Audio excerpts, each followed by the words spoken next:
Moment, Season 8, Episode 5. We are pleased to have a special guest for our episode kind of theme today, interviewing one of Jamie's Twitter friends that we'll get to meet semi face-to-face in real life today. So, let's go ahead and just get right into it.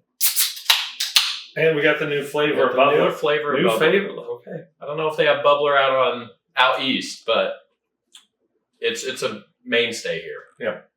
Okay. All right. Today, we have the honor of having, holy cow, very creative person, LMDesigns8. We'll have a link to her LinkedIn tree a little bit once this goes out onto the podcast world. She is co-host of The Jam, which you can experience every Thursday, 8 o'clock Central Time on the app formerly known as Twitter or X. She is a meditation guide. She is a poet, a real life artist, maybe most known for her work in the virtual reality world. She builds worlds and spatial, creates avatar fashion. I mean, maybe the best way to say that. LM Design actually does a lot of different things, and we may not touch on all of her creative endeavors, but we're here to talk about creativity. So LM Design, thank you for joining us today. Hello, you beautiful souls. Thank you so much for having me. I'm excited to be here. All right. So our first question that we always kind of ask, though, is in your words, what is creativity? How would you define it? Ooh. The release of the energies of the things that you have inside of your mind, and you are moving outside of mind state into a different form of reality. And then when it becomes an experience where it is shared, it is the immersive creativity. So, yes. Okay. And since you mentioned the different levels of world, this question might be a little bit tough, but does the muse or inspiration hit you differently according to the different artistic expression that you are dealing with? That's a great question. That is a phenomenal question.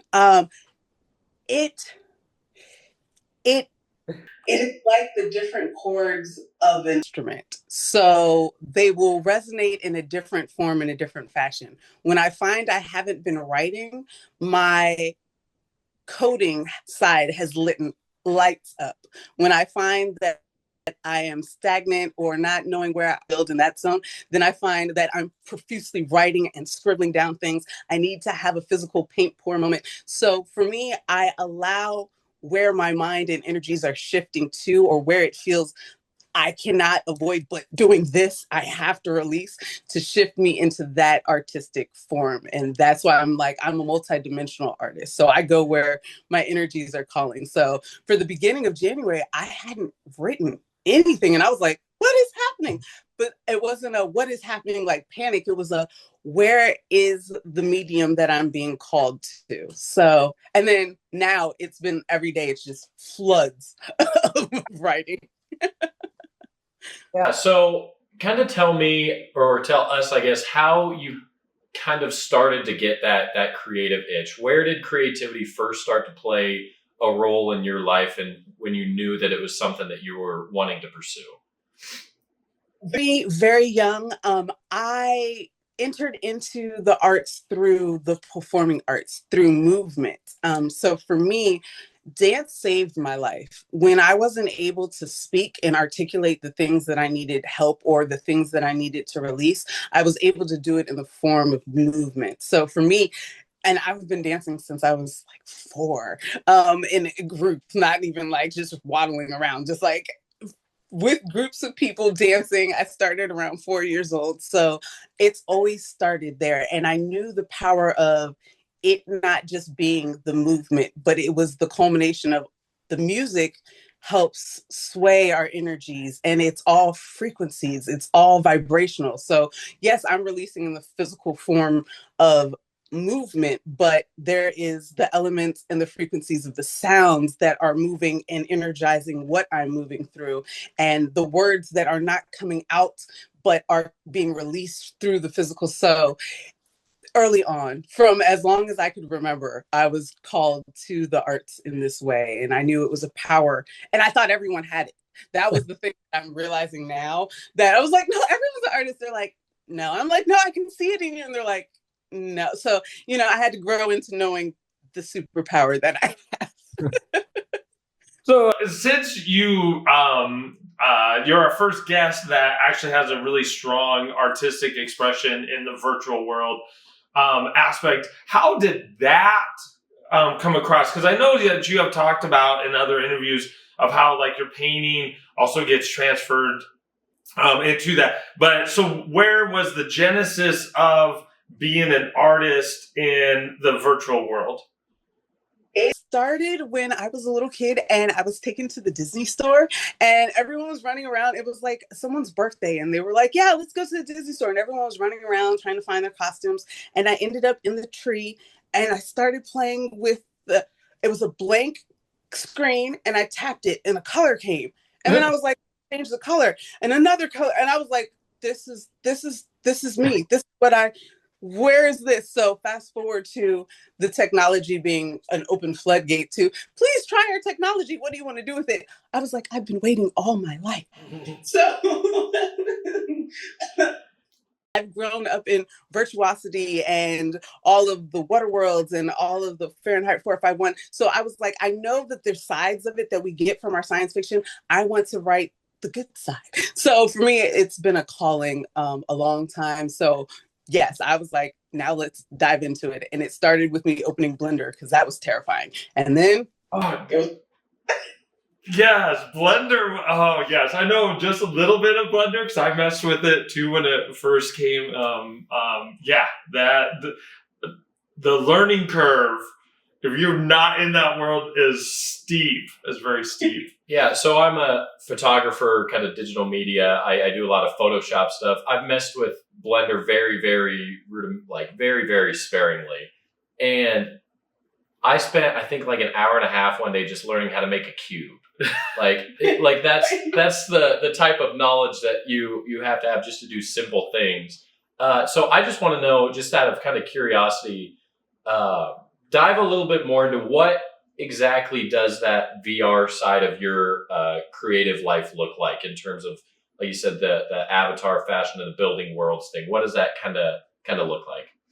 Yeah, so it is so much fun learning game mechanics. That's really where we're at. So it's all about, what do you want the immersive experience to be? What do you want the feels, the sounds? So in VR, you really deal with all of your senses. You want to see what can you replace when it's not a tactile thing that you're feeling, but when you have your emotions that can be slowed down so that you feel as if you're an artist of any form. I'm like, give it a try, a different medium. That's what this is. So I started trying to paint on canvases inside of VR, and I was like, this is mind exploded, relearn everything. Wait, it's all new. It's nothing like pen and paper, but it's so similar. And you're like, you're using certain things that but it's a completely different way. So for me, it starts in physical form because I meditate when I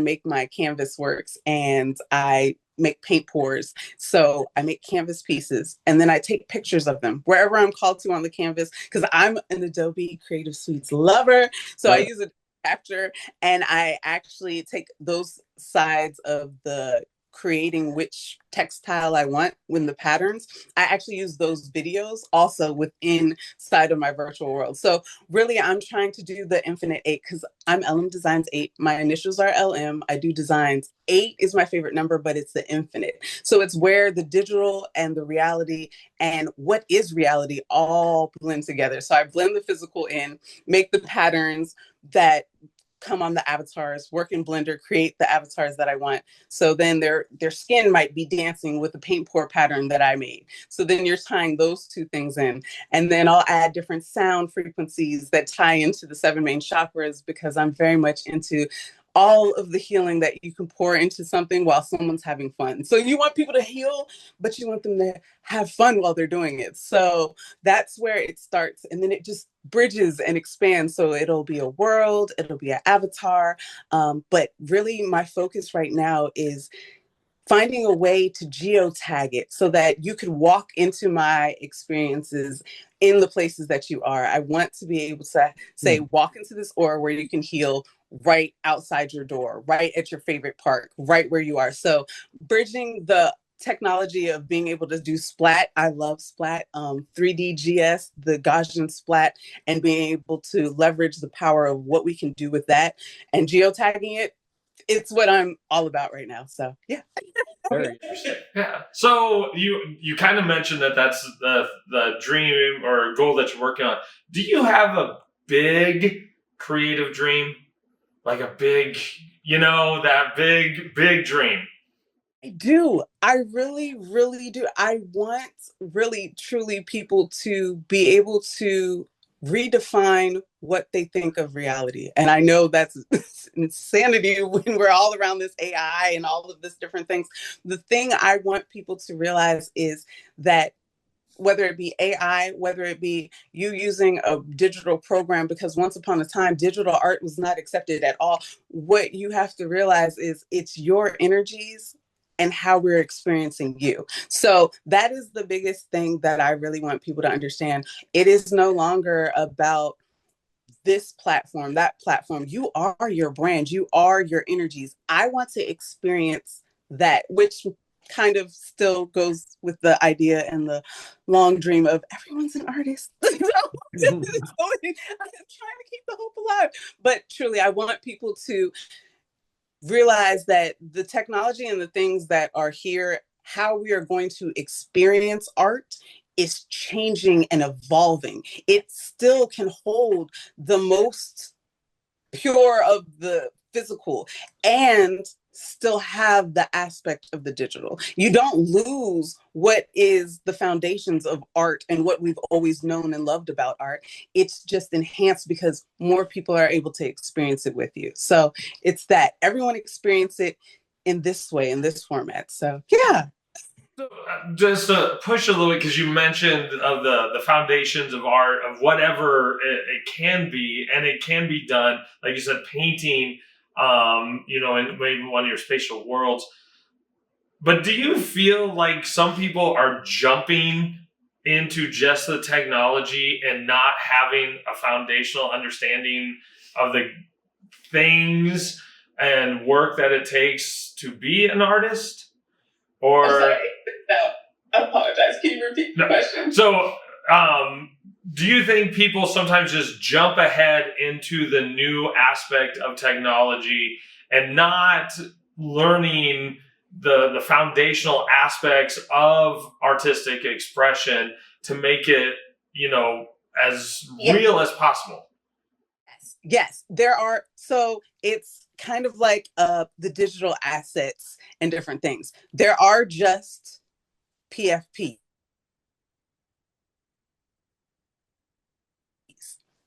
And there's nothing wrong with just PFP. There are art forms and expressions also. So there is the full gambit of things here. There is mess that is just thrown at a wall. There are things that people would say, why would an accept this? So there's the full gambit. I do agree. And that's why, again, the other side is the reality that not everyone is an artist. Yes, we have hopes and dreams. People, even if they're not artists. So yes, there are people who are fairly art-based, but they are still based in their creativity because they're releasing from within their mind something that they wanted someone else to experience. So we've kind of touched on that in some previous episodes, talking about maybe you're not creatively expressing things to make art, music, photos, whatever. Maybe it's through my grandpa had a real passion for cooking. And so he would express his creativity with the ingredients or the way he used things like that. in the end, we both kind of believe that there is that kind of creativity in all of us. It's kind of how we express it that is the different part.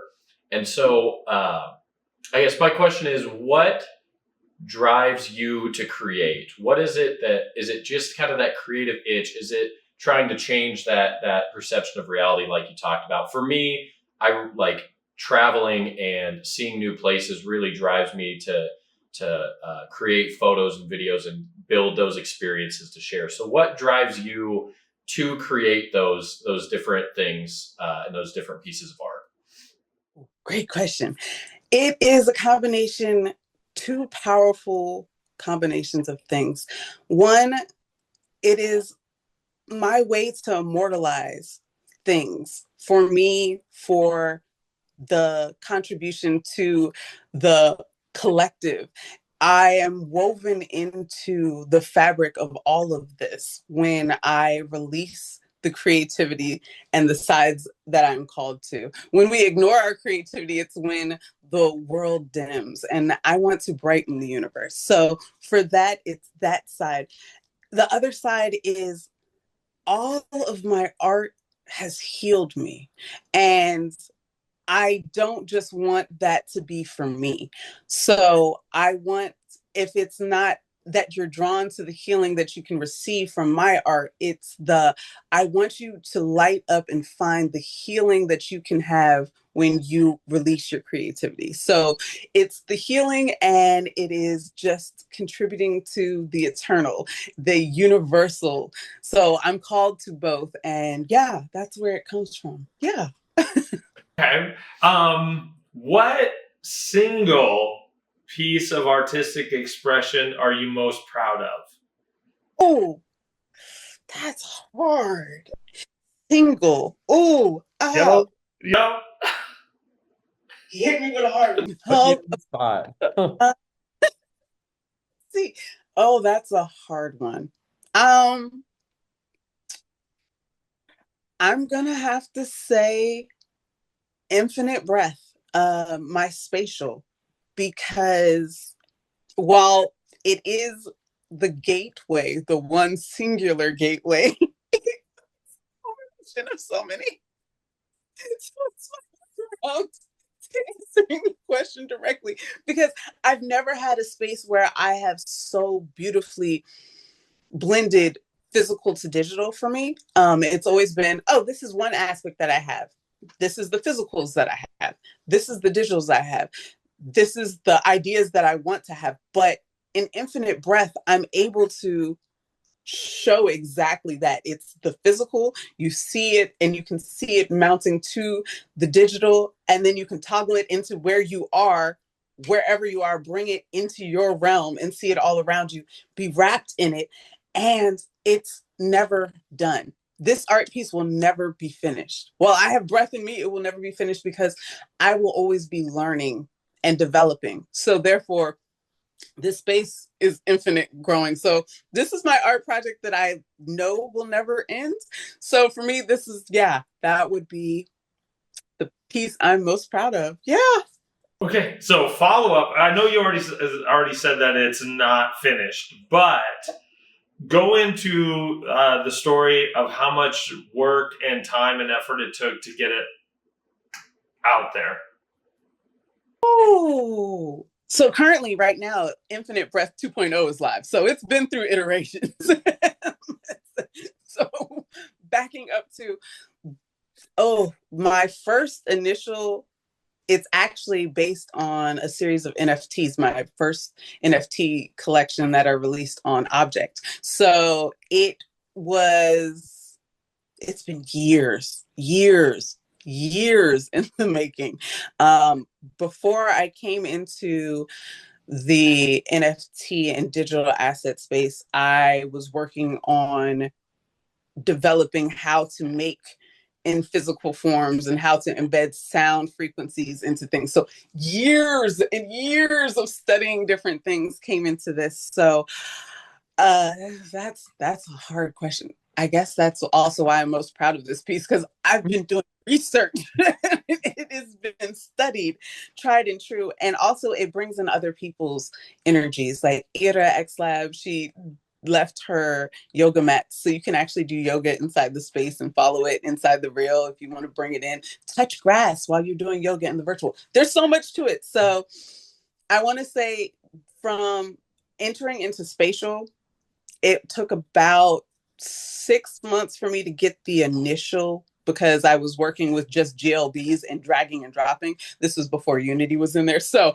I was like, okay. But once Unity got into it, years of rabbit holes further from there. But the interactive came along with that. So yes, I don't know if that answered your question. No, well, because sometimes people who are just starting out in any creative endeavor, they don't really realize the work. Yes. That great stuff takes time, work. It doesn't just happen. Oh no. Not at all. Anything you're passionate about, it will be blood, sweat, and everything else. All of your. So yes. So technology obviously plays a huge part in all of our everyday lives, creatives or not. Where is there a new kind of piece of technology or a new kind of method of doing things that you would like to see in the future? I know that it sounds kind of hard to grasp, especially when the gambit of technology that you're involved in is so wide already. But is there kind of an advancement or something in the future that you could see helping you create that art or just help creatives in general? Yes, I believe that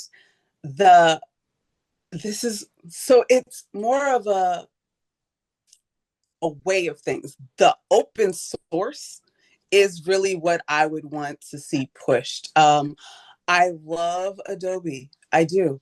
I was raised on it. Let's all be clear.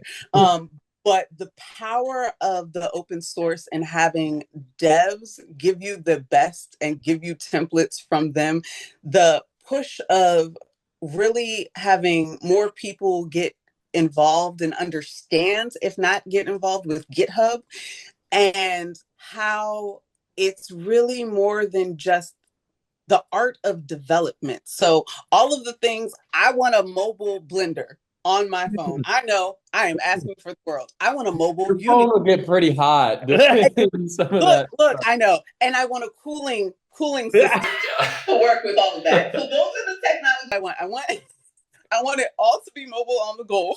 And I want a cooling system because spatial makes everything run hot. I'm going to be honest. Like these technologies I've used, Scannerverse might be the only thing that hasn't made my phone run hot. And I'm very impressed. So yeah, I would say that would be it.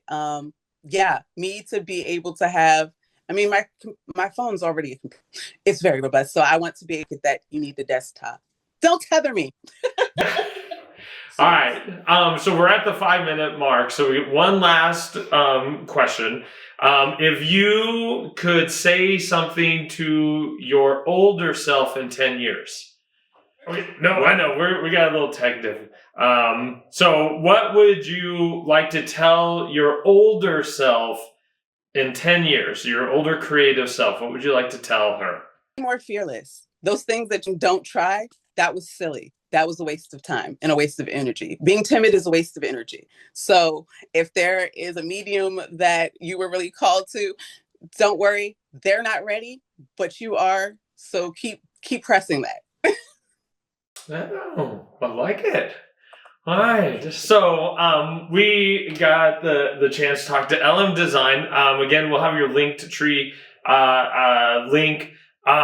She, in one way, I see LM Design as creativity personified. She is involved in so many things. We appreciate you stopping by and spending some time with us and talking about creativity.